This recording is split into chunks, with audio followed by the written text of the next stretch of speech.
बिस्मिल्लाहिर्रहमानिर्रहीम। देखिए बेटा, आज का जो ये चैप्टर है ना, ये मैं डाइजेशन पढ़ा रहा हूँ। डाइजेशन के लिए एक चीज़ को याद रखिएगा, ये चैप्टर इतना बड़ा है कि आपको ना अगर सारे चैप्टर एक तरफ और डाइजेशन के चैप्टर एक तरफ रखें तो फिर बात बनती है। लेकिन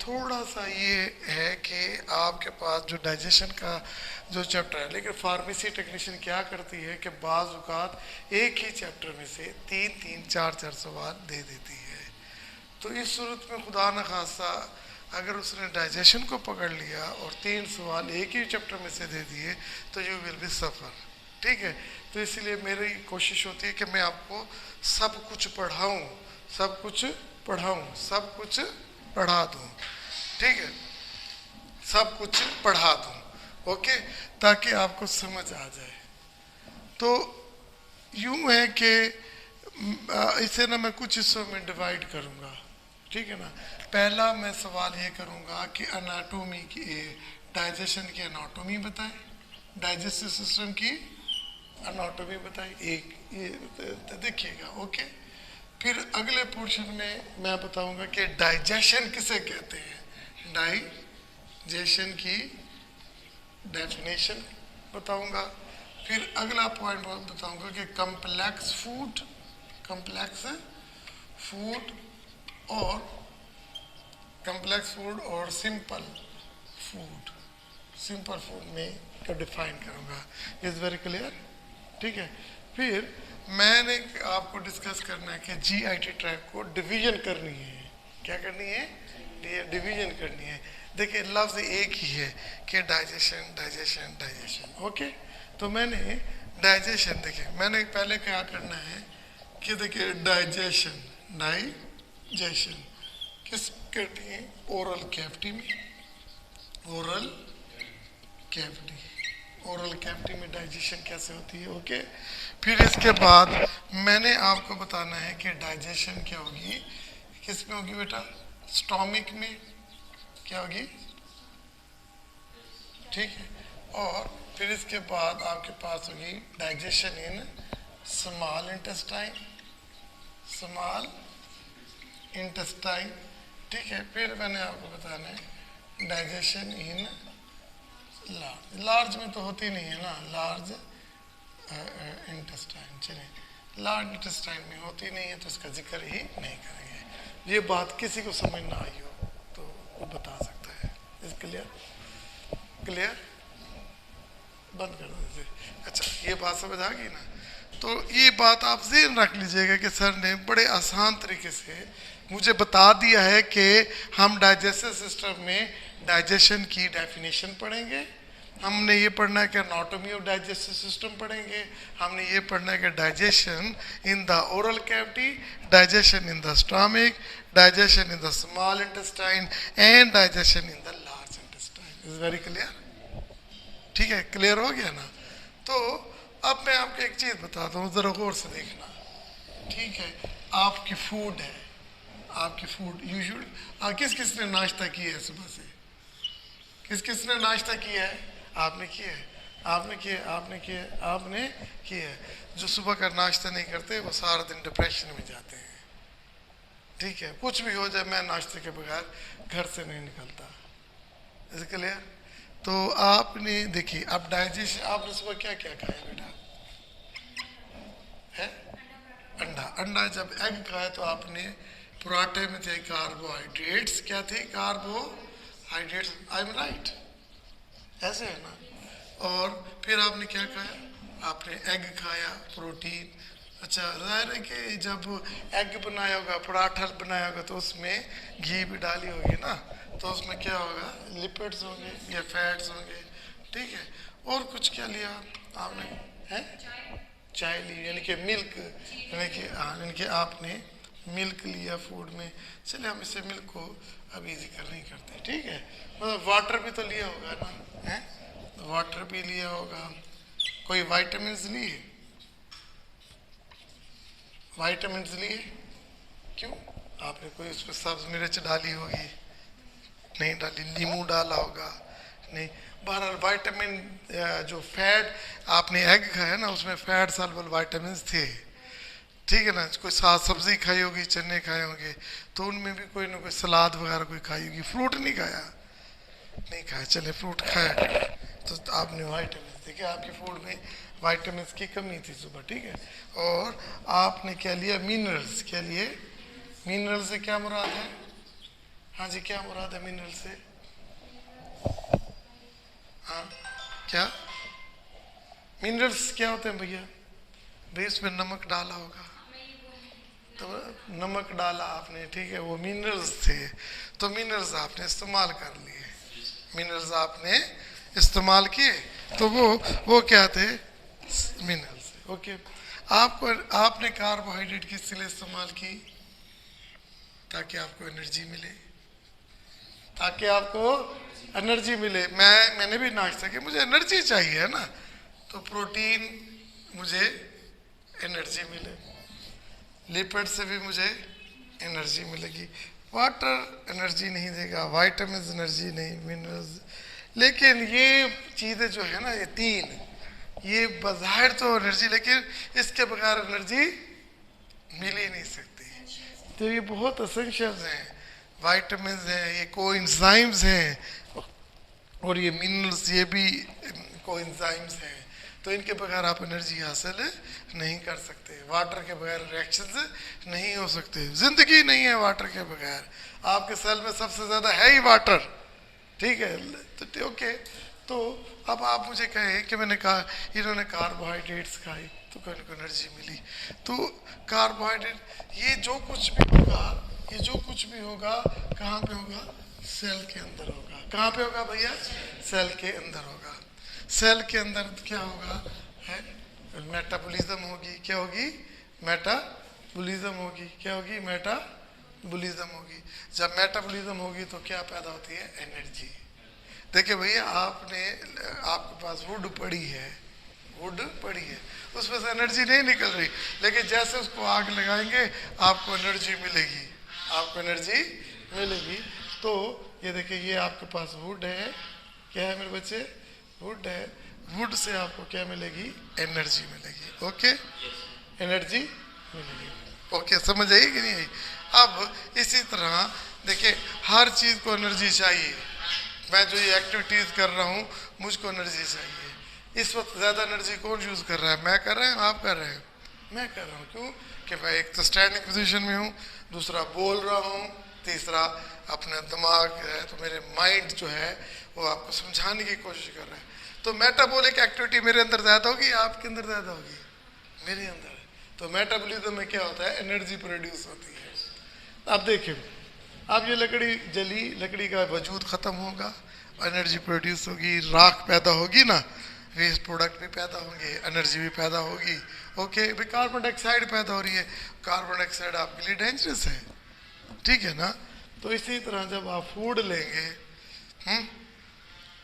तो फूड की डाइजेशन होगी, मेटाबॉलिज्म होगी, और सेल तो बहुत, और ये सब कुछ किसके अंदर होगा, सेल के अंदर, स्पेशली लीवर के सेल के अंदर, लेकिन सेल तो इतना छोटा है, उसके लिए कार्बोहाइड्रेट, उसके लिए प्रोटीन, उसके लिए लिपिड्स, तो बहुत बड़े मॉलिक्यूल है, मैक्रो मॉलिक्यूल्स हैं, कौन से मॉलिक्यूल है, मैक्रो मॉलिक्यूल हुआ, तो अब इसका मतलब है एक चीज़ जब सेल के अंदर जाएगी नहीं तो क्या वहाँ पे मेटाबॉलिज्म होगी, क्या वहाँ पे केमिकल रिएक्शन होंगे, तो ये रिएक्शन क्योंकि लिविंग थिंग्स के अंदर हो रहे तो बायोकेमिकल रिएक्शन कह सकता हूँ, बायोकेमिकल रिएक्शन नहीं होंगे और एनर्जी भी नहीं पैदा होगी, तो हमने क्या करना है, देखिए मेरे पास एक दरवाज़ा है, यहाँ एक एलिफेंट को मैंने दाखिल करना है, क्या आप एलिफेंट को दरवाजे से लेके आ सकते हैं, आप ला सकते हैं, आप ला सकते हैं, आप, मैं ला सकता हूँ,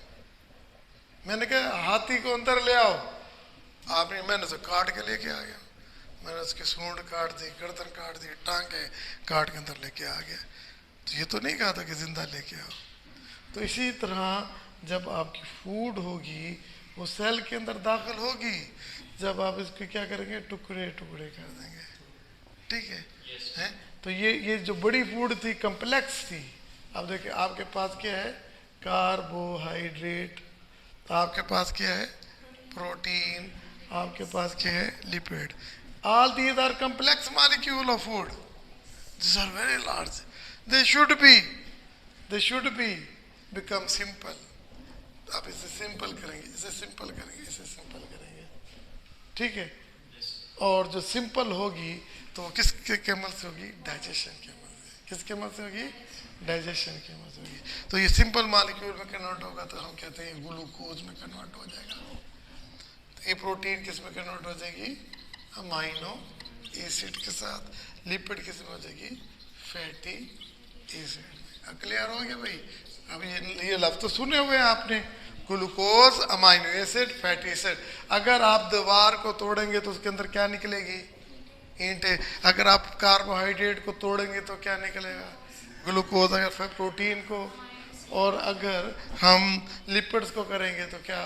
हाँ, तो भाई क्या है, यहाँ पे हम तोड़ने का लफ्ज नहीं करेंगे, हम कहेंगे जब ये डाइजेस्ट हो जाएगी तो क्या हो जाएगा? ये सिंपल। अब ये कौन से फूड के मॉलिक्यूल्स हैं? सिंपल है। क्या है? सिंपल है। ओके, अल्लाह पाक ने हमारे जिस्म को ऐसा बनाया है कि ये सिंपल हैं, लेकिन ये आपस में इंटरचेंजेबल भी है। अंदर जाकर दोबारा एक दूसरे में इंटरचेंज हो जाते हैं। ये अंदर जाकर दोबारा फैट्स भी बन जाती हैं, ये अंदर जाकर दोबारा प्रोटीन भी बन सकती है, ये अंदर जाके लिपिड्स बन सकते हैं। जो बाहर थी वो मुर्गी की प्रोटीन थी, जब अंदर गई तो मेरी प्रोटीन बन गई। तो जब तक मैं अमाइनो एसिड नहीं लूँगा तो क्या मेरे मसल बनेंगे? तो क्या मेरे मसल बनेंगे? नहीं बनेंगे ना। अब मैंने ग्लूकोज इस्तेमाल किया एनर्जी के लिए, अब ज़्यादा ग्लूकोज इस्तेमाल करूँगा क्या? तो एक्स्ट्रा कहाँ जाएगी? वो दोबारा कार्बोहाइड्रेट ग्लाइकोजन में कन्वर्ट हो जाएगी। अब मैंने, अच्छा फिर ये भी नहीं, अगर अब ये देखिए ये पैक फुल हो गया है ग्लाइकोजन, जो एक्स्ट्रा ग्लूकोज होगी वो किस में कन्वर्ट हो जाएगी? फैट में कन्वर्ट हो जाएगी। तो ये देखिए आपके डिपोज आप फैटी हो जाएंगे हैं। और जब ज़रूरत पड़ेगी और आपसे बाहर से नहीं मिलेगी तो आपके जिस्म से अंदर से फिर दोबारा फैट किस में कन्वर्ट हो जाएगी? फैटी एसिड में। और फिर वो दोबारा इस साइकिल में शुरू होकर ना वही काम करेगी जो ग्लूकोज कर रही थी। तो अल्टीमेट सब ने क्या देना है? एनर्जी। सब ने क्या देना है? एनर्जी। मेरे बच्चे समझ आ गए कि नहीं आ गए? तो ये हम फिलहाल इस मौजू पे जा रहे हैं कि जो हमने बाहर हमारे दस्तरखान में चीज़ें पड़ी हुई हैं, उसमें क्या पड़ा हुआ है? उसमें कम्प्लेक्स फूड मॉलिक्यूल पड़े हुए हैं, वो कन्वर्ट किस में हो रहे हैं? सिंपल मॉलिक्यूल में हो रहे हैं। क्या ये खुद ब खुद हो जाएंगे? कैसे हो जाएगा? डाइजेशन। तो भी डाइजेशन तो एक अमल है ना भाई। डाइजेशन की डेफिनेशन क्या लिखूंगा? Digestion is a process in which macro molecule are converted into simple molecule हैं, और non-diffusible are converted into diffusible molecule with the help of enzyme. With the help of enzyme. ये definition होगी digestion. जब भी आपने ये बात करनी है कि व्हाट इज द डाइजेशन, देखिए मैंने पहले लिखा था कि डाइजेशन क्या है। डाइजेशन क्या है? तो अब आपको पता लग गया। Digestion is a process. Digestion is a process, ठीक है। Digestion is a process. It is a process. क्या है? It is a process in which, बोलो भैया, हाँ, macro molecule, complex molecule, complex molecule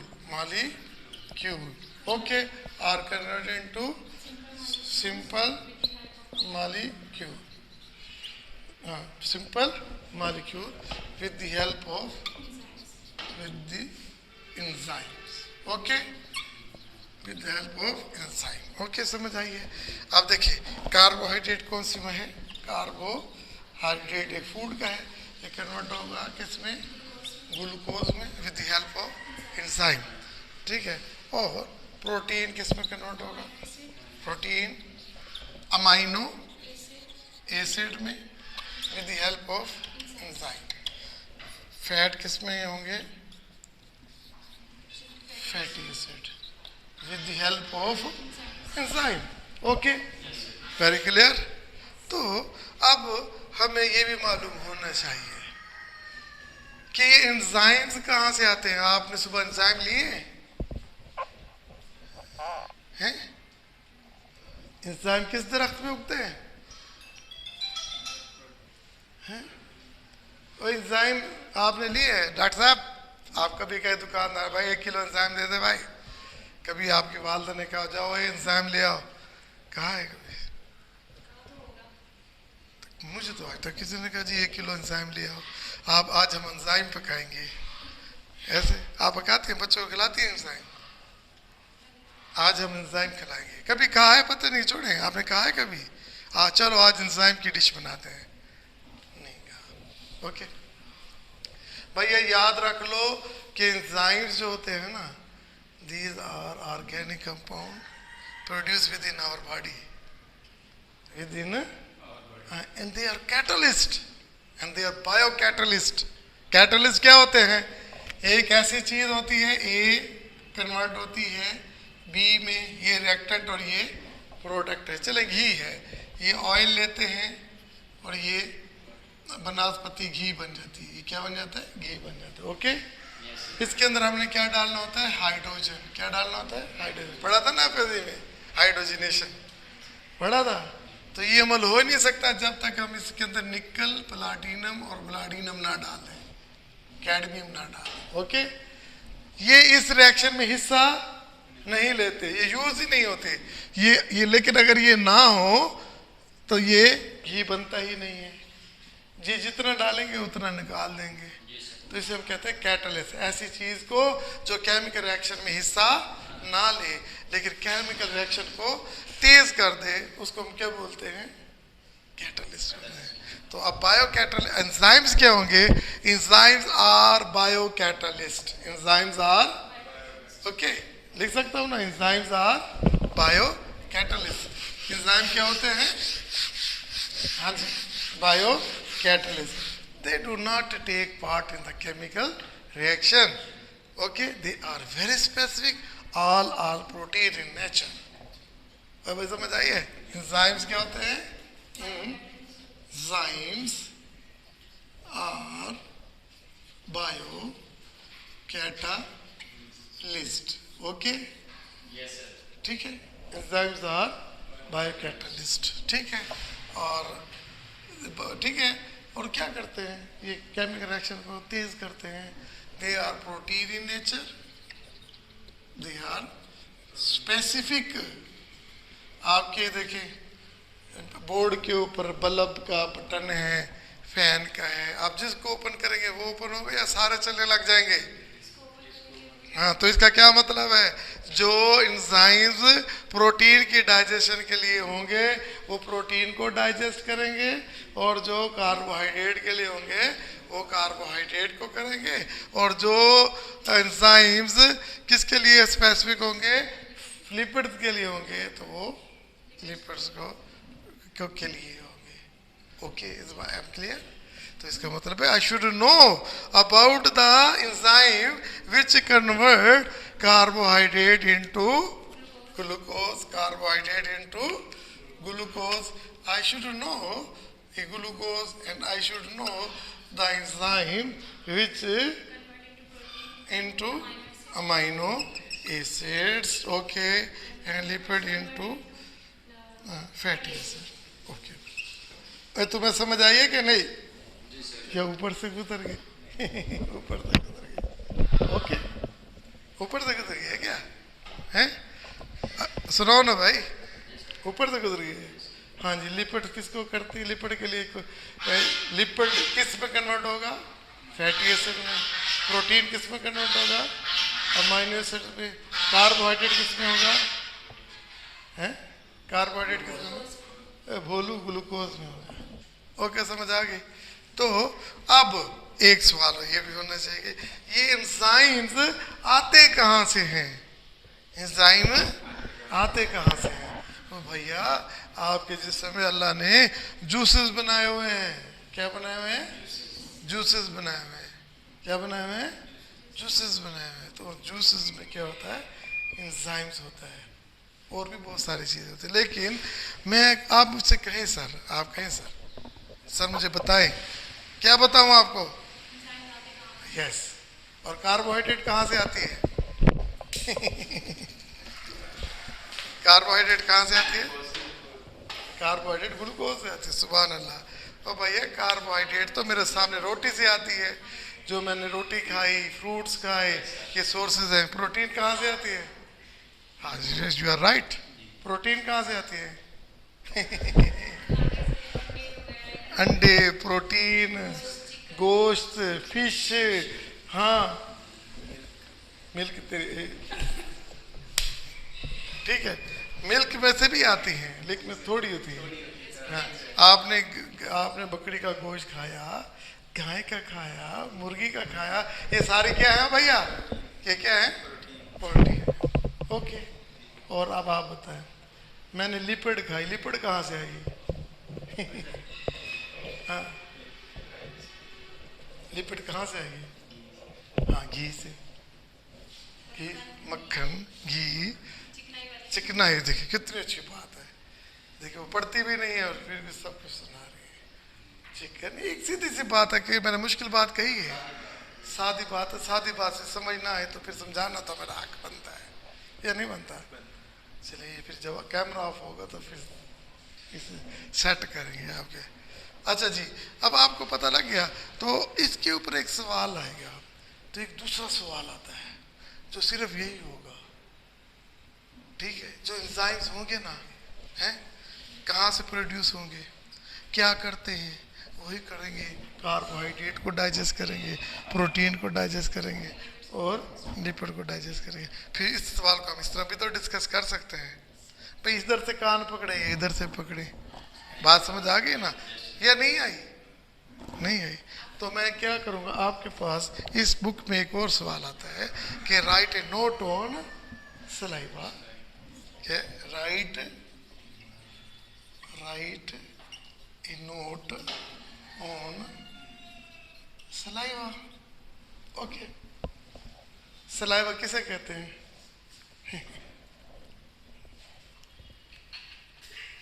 saliva किसे कहते हैं भाई? हाँ, ये इसे कहते हैं।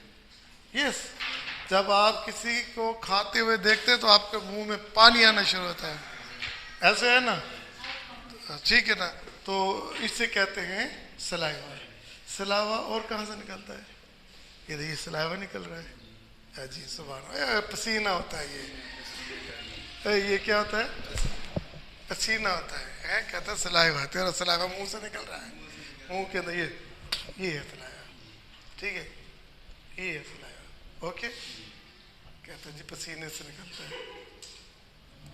अच्छा जी, तो right a note on saliva, तो इसका मतलब क्या होगा? जब भी मैं सलाइवा की बात करूंगा तो सबसे पहले कहूंगा कि ये एक सिक्रीशन है, तो ये को कहाँ से होता है? सलाइवरी ग्लैंड से होता है। अच्छा, इसकी कंपोजिशन क्या होगी?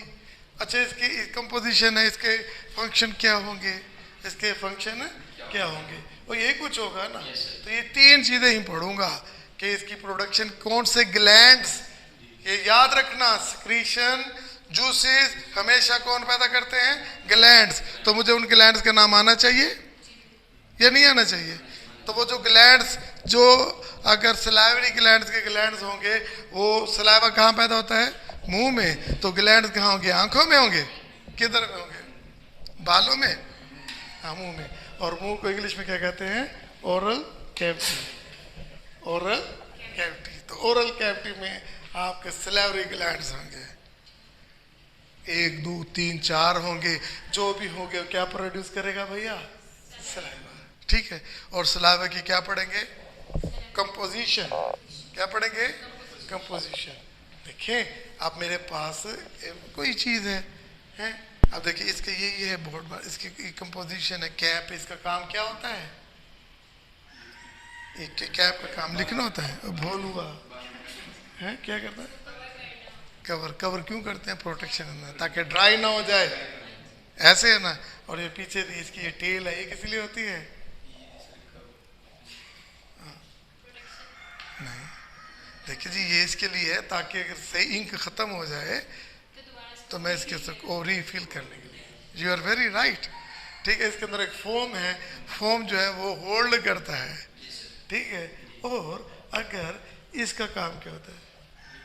लिखना। ओके, अगर इनमें से एक चीज़ भी ख़राब हो जाए तो वो क्या सही काम करेगी? तो इसी तरह जब सलाइवा की सारी कंपोजिशन चेंज हो जाएगी तो क्या आपका सलाइवा काम करेगा? हैं? सलाइवा, इसका काम है लिखना, इसका काम है लिखना। तो सलाइवा का जो काम होगा ना, ये याद रख लेना कि सलाइवा कार्बोहाइड्रेट पे काम करता है। सलाइवा किस पे काम करता है? कार्बोहाइड्रेट। ये प्रोटीन को कुछ कहेगा? नहीं। ये फैट को कुछ कहेगा? नहीं। कहो सुभान अल्लाह। ठीक है, नहीं? तो इसका मतलब क्या है कि सलाइवा डाइजेशन करता है तो सलाइवा के अंदर कोई एंजाइम होगा, क्योंकि डाइजेशन तो एंजाइम के बगैर नहीं हो सकती। तो मुझे उस एंजाइम का नाम आना चाहिए या नहीं आना चाहिए? और हर एंजाइम एक पीएच पे काम करता है, हर एंजाइम एक पीएच पे काम करता है। मैं इसको दरिया में डाल दो तो कहता है कि जा बायोकेमिस्ट्री पढ़ के, ये पढ़ाएगा, ये किधर चला जाएगा? सीधा जन्नत में शहीद हो जाएगा। ऐसे है ना? तो भैया जब भी बात करेंगे तो सलाइवा की देखेंगे, जो भी करेंगे, जूस की बात करेंगे, वो कहेंगे ये कौन पैदा करता है? ग्लैंड्स। इसकी कौन सी कंपोजिशन है? कंपोजिशन में कंपोनेंट्स क्या है और हर कंपोनेंट का काम क्या है? तो यकीनन जो इसके अंदर एक एंजाइम होगा ना, उसका काम क्या होगा? डाइजेशन। अब डाइजेशन देखिए, आपने कभी भी घर में सब्जी पकाई है, आप क्या करती है? थोड़ी सब्जी लेके आके हांडी में डाल दी, क्या करती है? उसको धोती हैं, काटती हैं, लेकिन सासू माँ आपके पका कहती हांडी मैंने पकाई, और आप बैठे थे कहते सारे काम तो मैंने किए थे। नाम उसका आ गया कि जी सासू माँ ने पका दिया। ऐसे कहते हैं ना, ऐसे कहते हैं ऐसे कि सारे काम तो मैंने किए, कटाई मैंने की, धुलाई मैंने की, उसकी कोई इम्पोर्टेंस है ही नहीं, उसकी कोई इम्पोर्टेंस है ही नहीं। तो इसीलिए भैया ये जो सलाइवा होगा, इसके अंदर जो भी चीज़ें होंगी, हर चीज़ का एक अपना काम होगा, हर एक अपना काम। तो सलाइवा जब भी बात आएगी ना सलाइवा का, तो ये डाइजेशन किसके इन्वॉल्व होगा? कार्बोहाइड्रेट में। अगर ये बताओ सलाइवा जहाँ स्टमक में नहीं प्रोड्यूस होता तो क्या स्टमक में डाइजेशन होगी? कार्बोहाइड्रेट की डाइजेशन होगी? अगर दिमाग में सलाइवा नहीं है तो क्या दिमाग में डाइजेशन होगी? नहीं होगी ना, और नहीं होगी। चलो ठीक है जी, नहीं करते। अच्छा, फिर आता है right a note on gastric juice. Right a note on gastric juice. ये नाम से ही पैदा हो रहा है कि ये कहाँ पैदा होगा? स्टमक में। ये कहाँ पैदा होगा? स्टमक में। स्टमक में क्या पैदा करेगा? Gastric juice. तो गैस्ट्रिक जूस में पानी होगा? कोई जूस ऐसा बताओ उसमें पानी नहीं होगा? होगा ना? और भैया लिक्विड होगा, हैं? अच्छा, अब स्टमक में जो गैस्ट्रिक जूस पैदा होगा उसे गैस्ट्रिक जूस कहते हैं। तो भैया तो जो गैस्ट्रिक जूस होगा उसमें कोई एंजाइम भी होगा। और कोई एंजाइम होगा कि नहीं होगा? सुन लो, चुप करके सुन लो, उसके अंदर कोई एंजाइम होगा? अगर उसके अंदर कार्बोहाइड्रेट के लिए एंजाइम होगा तो कार्बोहाइड्रेट भी डाइजेस्ट होगी। अगर उसके लिए लिपिड के लिए होगा तो लिपिड भी होगा, और उसके लिए उसके अंदर के डाइजेशन होगी। किसकी भला? प्रोटीन के लिए एंजाइम होगा तो प्रोटीन की डाइजेशन होगी। तो जिसके एंजाइम जिसके ज़्यादा होंगे उसी की ज़्यादा डाइजेशन होगी। ओके, अगर लिपिड के हैं कम है तो लिपिड के भी होंगे। हर कोई अपना अपना काम करेगा। एक क्लासरूम में या एक फैक्ट्री में हर बंदा हर काम नहीं कर सकता, जो जिसका काम होता है वो कर सकता है। ये और बात है, किसी का ज़्यादा किसी का कम होगा। तो गैस्ट्रिक जूस में तो भाई भैया क्या करेंगे? गैस्ट्रिक जूस में, हाँ जी क्या करेंगे? गैस्ट्रिक जूस में एंजाइम्स लाजमी होंगे। तो वो डाइजेशन किस लिए? तो याद रखना, जब गैस्ट्रिक जूस की बात करेंगे ना तो उसका काम होगा प्रोटीन की डाइजेशन। क्या होगा? प्रोटीन की डाइजेशन। ठीक है ना? कुछ हद तक मक्खन के लिए भी होता है, जो गोट बटर होते हैं उसके लिए भी होता है फैट। ठीक है, और कुछ हद तक कार्बोहाइड्रेट का दूसरा इंटरेक्ट होता है, लेकिन मेनली क्या होती है? प्रोटीन की डाइजेशन। यहाँ पे डाइजेशन पार्शली हुई कार्बोहाइड्रेट की, बाकी दो की नहीं हुई। आपकी डाइजेशन कंप्लीट तो नहीं हुई ना। इवन कार्बोहाइड्रेट की भी पार्शली होती है, कार्बोहाइड्रेट की भी पार्शली। पार्शली का क्या मतलब होता है? हाँ, कुछ हुआ कुछ नहीं हुआ। ठीक है। और यहाँ प्रोटीन में, यहाँ गैस्ट्रिक जूस में जो किया है, यहाँ भी पार्शली होती है। किसकी बोला? प्रोटीन। कंप्लीट नहीं होती। आप काम घर में कंप्लीट करते हो या पार्शली करते हो? कपड़े धो लिए साबुन से और से अंघाले नहीं, तो कंप्लीट तो नहीं होंगे ना, पार्शली तो हो जाएंगे। ये आता है और ये अंघाल के खड़ा है, तो अब कंप्लीट हो गया। अब देखिए अभी तक ये इनकम्प्लीट है। अब हम देखें, अब गैस्ट्रिक जूस का जहाँ भी जिक्र होगा वो स्टमक का होगा, जो कुछ इसके अंदर होगा वही कुछ होगा। ओके, और समझ आई है? तो अब हम ये पढ़ेंगे कौन से ग्लैंड हैं जो गैस्ट्रिक जूस पैदा करते हैं। नंबर 1। नंबर 2, गैस्ट्रिक जूस की मकदार कितनी होती है। नंबर 3, गैस्ट्रिक जूस की कंपोजिशन को कितनी होती है। नंबर 4, गैस्ट्रिक जूस में कौन कौन से एंजाइम होते हैं। सुभान अल्लाह, ये 4 चीज़ें हर एक की पढ़नी है। तो आपका दूसरा सवाल यही है ना कि पहला तो ये हो गया ना, अब दूसरा right a note on saliva, right a note on gastric juice. ये अभी तक इनका काम क्या है? पार्शली है। तो सलाइवा किसके लिए है? कार्बोहाइड्रेट के लिए। ये किसके लिए है? प्रोटीन के लिए। और स्टमक के बाद क्या आता है? एब्डोमिनल, तो यानी कि यू वांट टू से इंटेस्टाइन आती है। बस सिंपल सी बात है। क्या आती है भैया? इंटेस्टाइन को उर्दू में क्या कहते हैं? आंते। इन्हें भी कुछ पढ़ने दें, इन्हें भी कुछ पढ़ने दें। ये भी पढ़ने आए हैं, ये खेलने आए हैं, पढ़ने आए हैं। हाँ जी, स्टमक के बाद क्या होता है? हाँ, ऐसा इंटेस्टाइन। इंटेस्टाइन, इंटेस्टाइन कितनी किस्म की होती है? छोटी आंद्रा, बड़ी आंद्रा। हाँ, स्मॉल इंटेस्टाइन और लार्ज। पहले कौन सी आएगी? Small intestine. अब स्मॉल इंटेस्टाइन में भी ग्लैंड्स हैं, तो जहाँ ग्लैंड्स पैदा होंगे तो वहाँ पर सिक्रीशन भी होगी। जहाँ सिक्रीशन होगी तो उसमें पानी भी होगा। जहाँ पानी होगा वहाँ पे एंजाइम्स भी होंगे। वहाँ ऑर्गेनिक इनऑर्गेनिक दोनों चीज़ें होंगी ना, हैं? तो और उस जूस का नाम क्या होगा? हाँ, वही मुंह में था तो ओरल कैविटी की बात हुई, गैस्ट्रिक की बात हुई, गैस्ट्रिक जूस की। तो ये क्या होगा? Intestinal juice. कहो सुभान अल्लाह। Intestinal juice, intestinal juice. इस जूस में जो एंजाइम्स होते हैं, देखिए नाम मैंने क्या लिखा है? Intestinal juice. अब इस जूस के लिए मैंने सारी चीजें पढ़नी है। 4 चीजें पढ़ूंगा। इनके ग्लैंड के नाम, इनकी सिक्रीशन का नाम, सिक्रीशन के अंदर ऑर्गेनिक इनऑर्गेनिक चीजें कौन सी होती हैं, और ऑर्गेनिक में जो एंजाइम्स हैं वो कौन कौन से होते हैं। जिस जिस किस्म के एंजाइम होंगे तो भैया यहाँ पर एंजाइम प्रोटीन के लिए भी होते हैं, यहाँ पर एंजाइम कार्बोहाइड्रेट के लिए भी होते हैं, और यहाँ पर लिपिड्स के लिए। तो ये जगह देखिए, आप किसी फैक्ट्री में जाएं, फिनिश्ड प्रोडक्ट एंड में मिलेगा, स्टार्ट में मिलेगा? फिनिश्ड प्रोडक्ट एंड में मिलेगा, स्टार्ट में मिलेगा? फैक्ट्री में है ना, डिपार्टमेंट है, एंड में मिलेगा। इसमें टेंशन वाली क्या बात है कि शुरू में कटाई हुई, सिलाई हुई, बटन लगे, इस्त्री लगे, तय हुई, आखिर में मिलेगी। तो अब हम शुरू कहाँ से हुए? ओरल कैविटी से। ओरल कैविटी से एसोफेगस से स्टमक में गए, स्टमक से स्मॉल इंटेस्टाइन गए। यहाँ पर तीनों के एंजाइम्स हैं, प्रोटीन के भी हैं, कार्बोहाइड्रेट्स के भी हैं, प्रोटीन के भी हैं, लिपिड्स के भी हैं। जो डाइजेशन फैट की, प्रोटीन की तो मुंह में हुई नहीं थी, वो भी अभी यहाँ पहुँचेगी।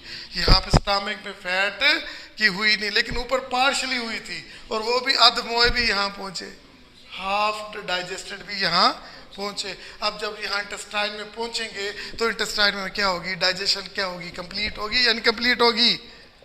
कंप्लीट होगी। ठीक है। और ये याद रखना, जहाँ पर डाइजेशन होती है ना, तो यहाँ पे अब्जॉर्प्शन भी होती है। इंटेस्टाइन में अब्जॉर्प्शन होती है। तो ये इसका एक अलग सवाल हो जाता है कि absorption of protein, lipid, carbohydrate from the intestine. तो ये एक और सवाल आ जाएगा। क्लियर हो गया? यहाँ तक हमने क्या पढ़ा? सलाइवरी ग्लैंड, सलाइवा पढ़ा, गैस्ट्रिक जूस पढ़ा, इंटेस्टाइनल जूस पढ़ा। अच्छा देखिए भाई, अगर ये एक गरीब मुल्क है, इसके अपने मुल्क आबादी को खिला पिला रहा है, लेकिन ये देखता है अमेरिका की तरफ देखता है, कभी ये देखता है किसकी तरफ, सऊदी अरब की तरफ देखता है, हमसायों की तरफ देखता है कि मेरी लोग हेल्प करें, मेरी लोग हेल्प करें। अब मेरे जिस्म में डाइजेशन का अमल होना है, मैंने प्रोटीन भी खा ली, मैंने कार्बोहाइड्रेट भी खा ली, और इनको डाइजेस्ट किसने किया? एंजाइम्स। तो जो एंजाइम सलाइवा में थे काम चल गए, कोई लीव स्टमक में थे वो भी काम चल गए, इंटेस्टाइन में ही, लेकिन इसने खाया इतना ज़्यादा कि वो काम नहीं चल रहा। तो अब ये एक्स्ट्रा एंजाइम्स कहाँ से आएंगे? लार्ज इंटेस्टाइन में तो कुछ नहीं होता, वो भी तो जीआईटी ट्रैक का हिस्सा है ना, तो इधर उधर से आएंगे ना, किधर किधर से आएंगे? इधर उधर से। तो उन्हें कहते हैं एसेसरीज ऑर्गन। क्या कहते हैं? Accessories organ. एसेसरीज ऑर्गन क्या होता है? देखा, यस, देखिए डाइजेशन तो हो रही है ओरल कैविटी से लेके एनस तक, इनके पूरा एक सिस्टम है जीआईटी ट्रैक, ठीक है। अच्छा, अब इनके एसेसरी ऑर्गन के लीवर और पेंक्रियाज, और लीवर और पेंक्रियाज। अब देखिए लीवर और पेंक्रियाज, तो ये एक और सवाल आ जाता है यहाँ पर पेपर में, एक और सवाल आएगा कि write a note on anatomy and function of liver. क्या क्या लिखता है? इंसुलिन कर लिया ना, तो क्या कहता है कि सवाल क्या आया है?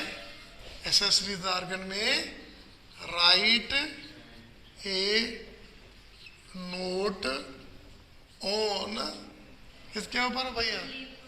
लीवर, लीवर, ठीक है। Write note on liver, anatomy of liver and its function, and its function। किसका फंक्शन? लीवर का। और देखना, अभी मुझे ये बताएगा सेकंड, लीवर बेटा कहाँ होता है? ये दिल के दाएं तरफ या बाएं? लीवर ये किस तरफ होता है? देखो इसका लीवर किधर है? इधर है। हाँ, लीवर इसका किधर है? इधर है। लीवर कभी देखा है? किसका, क्या उससे क्या कहते हैं? आपने लीवर देखा हुआ है? आपसे क्या? जिगर तो हम अपने दोस्त को कहते हैं, तो कि सही की दुकान पे को जिगर दो, उसे कहते क्या है? वो तो बेटा मैं सही की दुकान में जाओ, सही क्योंकि मुझे जिगर दो। हाँ, क्या कहोगे? इसने सही कहा है, मुझे कलेजी दो। मुझे कलेजी देखी है? कहते मुझे तो बड़ा मजा, फिर कहते क्यों नहीं है? कभी किसी को कहना जिगर तो दो, हो गया। तो घर से क्या था, नपू को कहना, नपू जिगर ले आओ, कह बेटा खा रहा है जिगर यहाँ सोया पड़ा है। ओके, जिगर तो किसी को कहते हैं? कलेजी को कहते हैं। ओके, तो ये है जी right a note on liver and its function, ठीक है।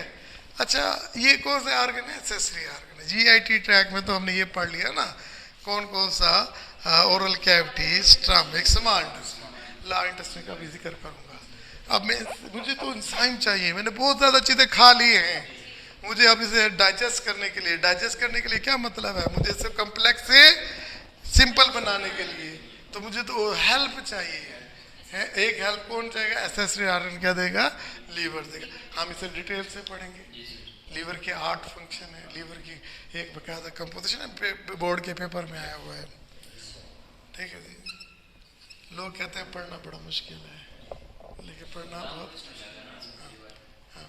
अच्छा, फिर एक का सवाल आता है पेंक्रियाज, ये भी एक दफ़ा सवाल आया हुआ है, ये ज़्यादा नहीं, एक दफ़ा आया पेंक्रियाज। ओके, पेंक्रियाज को क्या कहते हैं? लोग आया ज़बरदस्त। आप उर्दू पढ़ते रहिए, तो फिर किसी को पढ़ाती रहिए, घर पढ़ाती हैं ट्यूशन में। लबलोबा, ठीक है, क्लियर हो गया जी। लबलोबा लबलोबा किसे कहते हैं? पेंक्रियाज। पेंक्रियाज होता कहाँ पे है? ये लीवर इधर है, तो लीवर की इधर होगा, इधर नीचे। हाँ, इधर इधर इधर क्या है? पेंक्रियाज। आप बताएं जी क्या होता है? ये कहता है, अच्छा जी इधर होता है,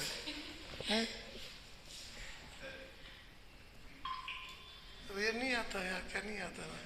सीधी सी बात है, ये हमारा गैस्ट्रिक ये है ना, स्टमक के इसके पीछे होता है, तो इस तरह पड़ता है ऐसे ऐसे, यानी ये जिगर पड़ा हुआ है, तो ऐसे लंबाई में ऐसे जबान बढ़ी, कहता जिगर ओए जिगर ओए आप समझ आइए, तो ये पैरेलल पड़ा होता है, ठीक है। तो ये भी एक जूस पैदा करता है, उस जूस को कहते हैं पैंक्रियाटिक जूस। क्या कहते हैं? पैंक्रियाटिक जूस, इसे क्या कहते हैं? Pancreatic juice. ओके, तो एक सवाल इस पे आ जाएगा कि पैंक्रियाटिक जूस क्लियर किसको समझ आई? हाँ जी, हमने ये कहा ना स्मॉल इंटेस्टाइन में प्रोटीन, कार्बोहाइड्रेट, फैट की भी होती है। तो पैंक्रियाज में जूस है तो इसके अंदर क्या होगा? कंपोजिशन में वही वाटर होगा, वही सब्सटेंस होगा, वही ऑर्गेनिक और इनऑर्गेनिक सब्सटेंस होगी, वही एंजाइम्स होंगे। तो याद रखना इसके अंदर एंजाइम्स किस किस के लिए होते हैं? कार्ब के लिए भी होते हैं, प्रोटीन के लिए भी होते हैं और लिपिड्स के लिए भी होते हैं। तो ये तो क्या हुआ? ऑलराउंडर हुआ। बस स्मॉल इंटेस्टाइन में जो बच्ची कुछ ही चीज पहुंच गई, ऊपर डाइजेस्ट नहीं हुई, ये तेज खाने का आदत है, इसलिए खाना खाया वलीमे पे निगल गया और इसने सलाइवा को काम मौका ही ना दिया कि तू डाइजेशन कर, इसने मौका ही ना दिया कि ये बस कर निकल गया कि वलीमे पे आया हुआ था, सामने ये भी बैठा हुआ था, एक प्लेट में खाना रखा हुआ था, ये दौड़ा था, पता नहीं फिर मिले ना मिले, खाई जा। तो वो इंडाइजेस्ट प्रॉपर डाइजेशन नहीं होगी। जो काम मुंह ने करना था वो नहीं किया, लेकिन अल्लाह ने तो सिस्टम बनाया है कि चले गरीब का भला तो सोचे, तो वहाँ पर यहाँ से वाले जो एंजाइम्स है ना है वो जाके ना कार्बोहाइड्रेट को, ठीक है ना, डाइजेशन उस वक्त कंप्लीट होगी जब कार्बोहाइड्रेट सारी ग्लूकोज में कन्वर्ट हो जाएगी, डाइजेशन उस वक्त कंप्लीट होगी जब प्रोटीन अमाइनो एसिड में कन्वर्ट हो जाएगी, डाइजेशन उस वक्त होगी जब लिपिड फैटी एसिड में कन्वर्ट हो जाएगी। ओके, तो यहाँ पर ये मेन काम यही कर रहा होता है कि इसके अंदर आपके पास बहुत सारे एंजाइम्स होंगे, पढ़ेंगे हम। तो फिर क्या लिखता है? Right a note on pancreatic juice. आपके पेपर में क्या आया कि write a note on anatomy of the digestive system, फिर आया राइट ए डिफाइंड डाइजेशन, डाइजेशन से आपके क्या मुराद है।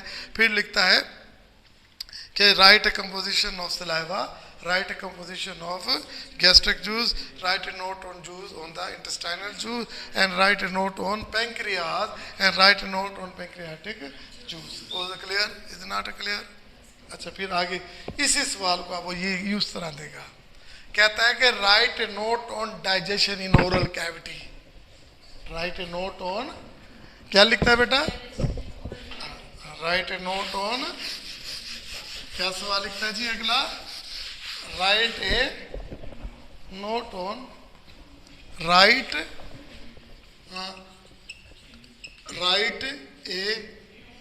note on digestion in oral cavity. Okay, तो फिर अगला सवाल ये भी तो आ सकता है ना कि write note on digestion in stomach, write a note on digestion in stomach. फिर क्या कहता है? Right a note on digestion in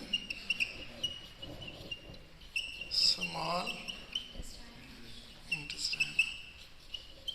I think आपको समझ तो आ जाएगी बेटा। देखो बात तो वही आएगी ना जब हम इनमें डाइजेशन की बात करेंगे, हैं करेंगे ना, तो फिर हम सलाइवा की भी बात करेंगे, हैं सलाइवा की फंक्शन की बात करें, बातें तो फिर वही है। अगर मुझे सलाइवा का फंक्शन और कंपोजिशन आ जाएगी तो मैं डाइजेशन ऑफ सारा लिख दूंगा। अगर मुझे गैस्ट्रिक जूस की कंपोजिशन और फंक्शन आ जाए तो मैं ये क्वेश्चन इसी में लिख दूंगा, स्टमक में।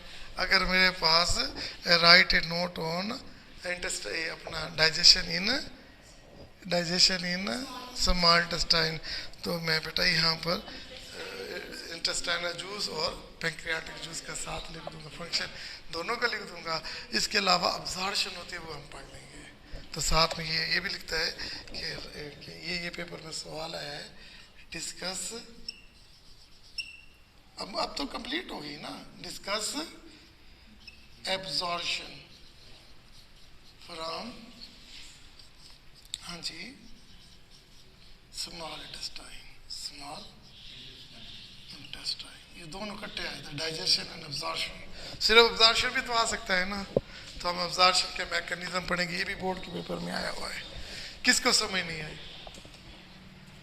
आप मुझे ज़बानी प्रेजेंटेशन दे सकती हैं? Are you sure? आप दे सकते हैं? आप दे सकते हैं तो चिंकड़ा हो जाए। ठीक है, अब ये क्वेश्चंस हो गए, ये क्वेश्चन हो गए।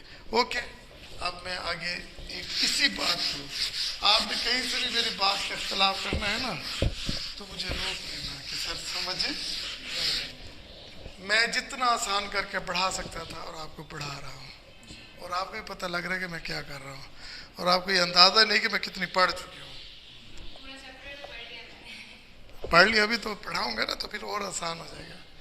अभी तो हमने हेडिंग्स दी है ना, जस्ट आउटलाइन दी है कि जी हमारा आने का मकसद क्या है आज क्लास का। अच्छा, फिर इसके अलावा इस पे एक और सवाल इस तरह आता है कि write a note on digestion on carbohydrate. क्या लिखता है? Right a note on digestion, right a note on digestion in of carbohydrates. फिर क्या है? Right a note on digestion of protein. you are very right. Write a note on, write a note on digestion of lipids. किस किस को समझ आ गई? आगे तो इसका आखिरी जो पोर्शन होगा इसका भला इस चैप्टर का देखना, मैंने सारा लिख दिया है कि digestion, complex food, digestion, stomach, small intestine, saliva, gastric juice, intestinal juice, pancreatic juice. ठीक है, फिर कहा कि structure of liver, function of liver, और फिर क्या राइट नोट ऑन और पैंक्रियाटिक जूस। फिर हमने कहा कि write note on digestion in oral cavity, in stomach, in the intestine. फिर हमने लिखा कि डाइजेशन ऑफ कार्बोहाइड्रेट। अब देखो, कार्बोहाइड्रेट की डाइजेशन ओरल कैविटी में भी होती है और स्मॉल इंटेस्टाइन में भी होती है। ठीक है, ओके, हम दोनों में लिखेंगे, स्टमक में भी थोड़ा बहुत डिस्कस कर लेंगे। फिर देखिए, फिर लिखता है डाइजेशन ऑफ प्रोटीन। हमने कहा डाइजेशन ऑफ प्रोटीन स्टमक में भी होती है और तो और फंक्शन उन्हीं का जिक्र करेंगे। किसका भला? स्टमक में जाएंगे तो पेप्सिन का जिक्र करेंगे, यहाँ जाएंगे तो पैंक्रियाटिक जूस का जिक्र करेंगे। ओके, फिर क्या कहता है कि write a note on digestion of lipid.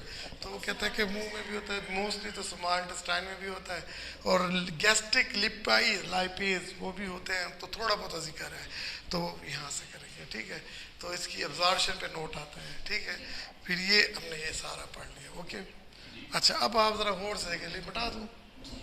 ठीक है,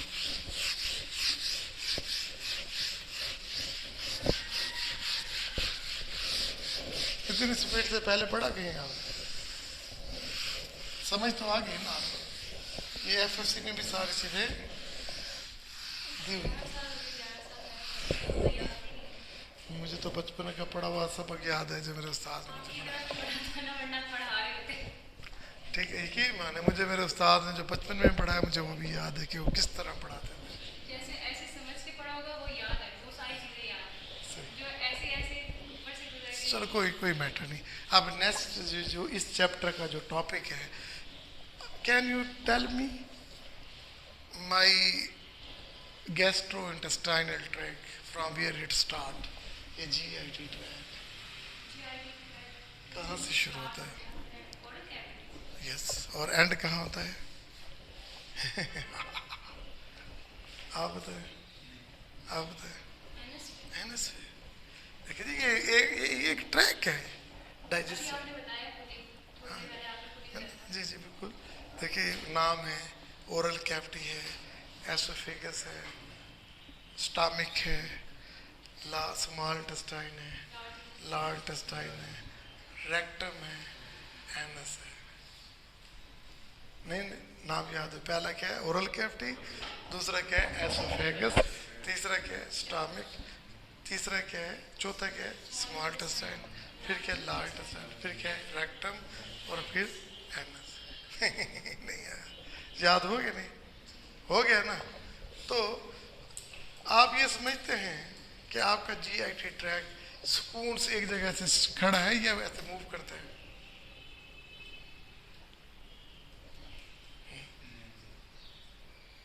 स्टमक ऐसे कर रहा है, इंटेस्टाइन ऐसे ऐसे कर रही है, ऐसे मूव नहीं करता। मूव करता है कि नहीं करता? जब सुबह उठ के हवाएं मार रहा होता है तो वो मूवमेंट होती है। तेरे पेट में कभी गुड़ गुड़ नहीं हुई? होती है। तो मूवमेंट तो होती है। मूवमेंट होती है कि नहीं होती? क्या इतनी ज़्यादा होती है जैसे मेरे बाजू करते हैं? हाँ। अगर किसी के ज़्यादा मूवमेंट होना शुरू हो जाएगी, यहाँ बैठ सकेंगे?